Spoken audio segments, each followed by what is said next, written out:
Spirituality. So, what is spirituality? What does it mean to have a spiritual heart and your spirituality is quite high? We talk a lot about spirituality, and there's a lot of discussions, and people use different definitions for spirituality. And the way I'm going to present the meaning of spirituality is related to the flow chart that you're seeing. So the flow chart is made in a certain way. I'm just going to focus on the meaning of spirituality because I believe that's the part that requires more attention. So I thought the best way to understand spirituality is to put an analogy. Okay, what I mean analogy? Put a situation or a case that we may understand and we can relate to ourselves. So the best way is humans, human partners, how emotions develop between different people. So for the sake of the example, I'm gonna look at the example of a boy and a girl. Let's assume a boy and a girl, they're like meeting up for the first time. In some of the cases, and actually maybe many of the cases, there's not much of an interest, that happens that sparks up once they meet. But, when the conversation starts between them, sometimes because of these conversations of eye contact or any of the body signals, emotional interest begins. Sometimes, it's just like something starts up. You don't really understand what's that emotional thing yet, but you feel there's something kind of new coming up. But then you see what happens if there's more attention that's given by that girl, if she's taking care of you, taking care of what you should be wearing, what you should be doing, and these, finite detailed attention. As that happens, sometimes what happens, we feel something a little bit more of an emotional attraction. It starts developing, it starts getting deeper. Still, we don't know what's really going on, but there's feelings generated in the process of these, communications between the boy and the girl. And let's say, what, they go into the next level of going into these very personal, long conversations, spending hours and hours talking to each other, agreeing on so many things about life. What happens next? There is another level of an emotional attachment, which is even higher than an attraction. You are getting attached to that person, but still, you don't know that you're attached. You're so involved with that person, but you don't really know what is really going on. Let's say maybe at one point the girl that he talks to, out of an innocent reason, she has a conversation with another boy. And in that situation, that is where the person learns what's going on. The first person would maybe got very jealous because that one girl who gave all the attention, all the the care that he would want, suddenly she's starting to give it to someone else. Maybe for like whatever reason, but she's giving it to someone else. That's where the jealousy and the pain develops, and that's when we start questioning what is going on.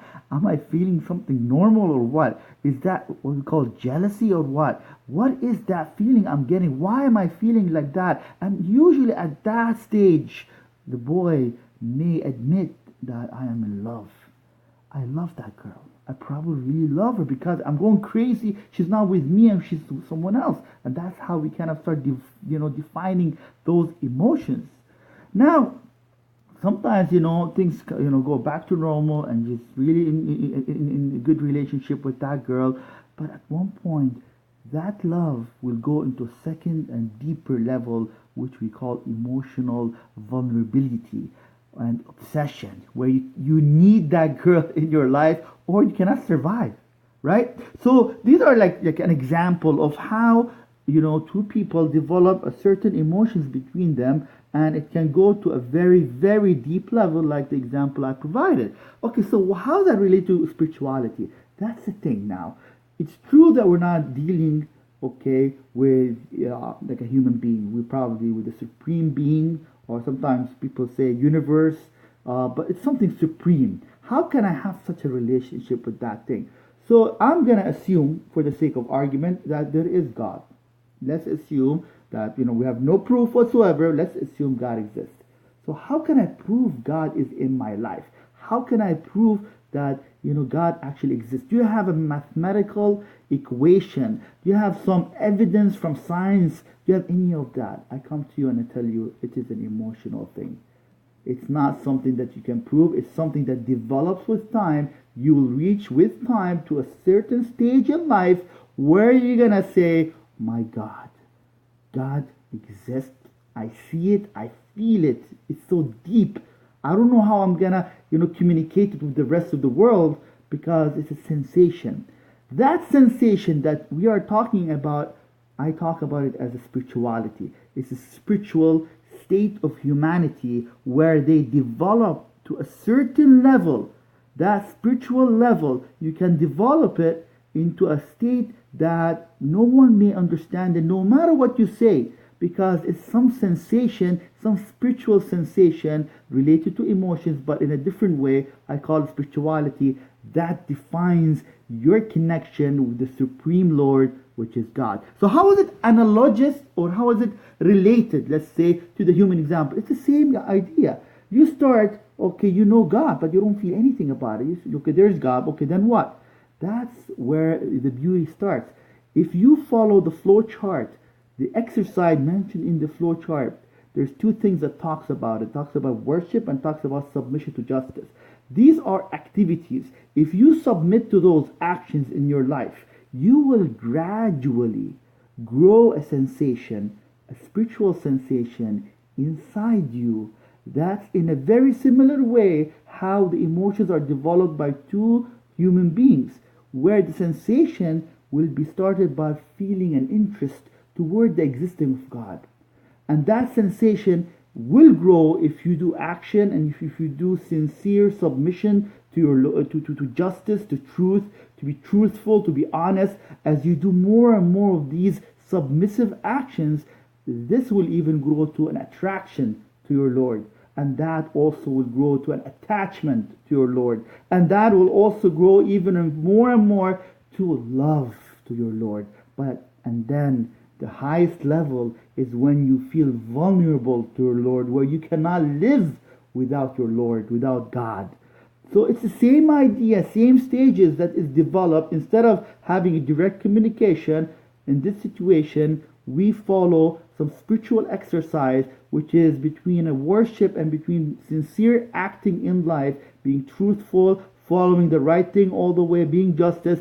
Through these activities, you will basically soften the heart, soften the spiritual heart. And if you continue to soften the spiritual heart, this will lead to these beautiful emotions or states of spiritual mind, which is interest, then attraction, then attachment, then love, then vulnerability. All these stages need time, but with an honest effort, you may cause the heart to continue to soften, and more and more, and when it softens to the highest level ever, that's when you feel the sincere presence and the truth about God and His existence. Something that once you reach, you would wish people understand it, but it's not easy to relate it to anyone, because if it's an experience that they never went through,